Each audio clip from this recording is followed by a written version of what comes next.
Napundi pala sa may yung brake light or stop light ng sasakyan namin dito sa may bandang left. Tingnan nyo naman, may bulag yarugo. After namin mag-Switzerland, doon siya napundi. Kaya from this to this.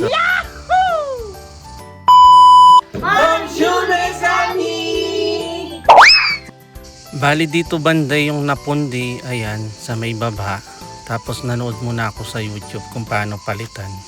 Ayan. Tapos dito nga siya bubuksan. Ito, gawin natin. Ganito pala siya. Meron siyang dalawang parang tornilyo. Ayan. So, kakalasin mo na yan. Tapos, tatanggal mo na yan. Yung dalawa na yan, meron siyang dito nabuksanan sa loob. Tapos, kapag inopen mo yan, meron siyang parang tornilyo na plastic. Ito, ipapakita ko sa inyo. So, kapag tinalas nyo yan, gagamit lang ako ng parang flat na pang-ikot. So isang click lang yan, pwede nang kalasin na yan. Tingnan nyo. So gumamit ako ng flat na bakal. Tapos ito, sinaksak ko lang siya dyan. Tapos paikutin nyo lang papuntang left. Ayan, tapos ikot-ikutin nyo niya hanggang sa matanggal na natin. So ito yung itsura niya. Tapos pag natanggal nyo na, dahan-dahan lang. Ito todo po na masira yung rugo. Ayan. Karna na po. Tapos tanggalin natin yung nakakonect na wire. Ayan, karna na niya. Tapos ito nga yung itsura niya. Ito, ang papalitan natin yan, yung sa may pinakababa. Ito yung bombilya. Tapos ito yung binili ko sa Amazon. Bumili kay Philip, mas matibay.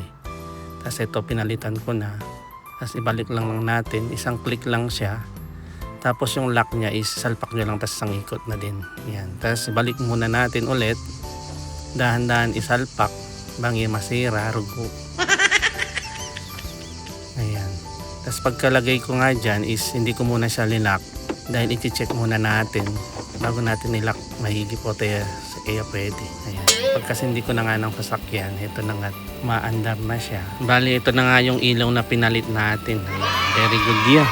Dahil syempre umilaw na siya besame, ito ilalak na natin. Ilagay na natin ulit yung plastic dun sa loob. Tapos ilalak din natin papuntang bandang right. Ayan. Tapos ibalik lang natin yung takip.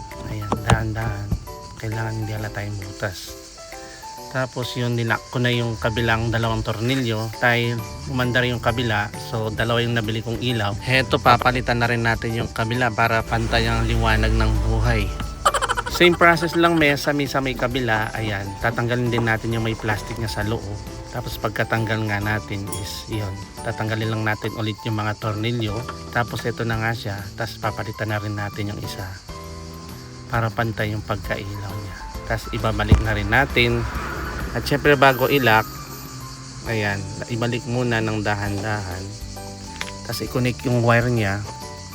Tapos testingin natin ulit mesame kung iilaw niya. At kung mapapansin nyo, ayan, umilaw na rin siya. So successful yung dalawa. So ready to go na ulit. Tapos kapag okay na yung dalawa, ayan, ilalak na natin ng maigi, ibalik na yung tornilyo.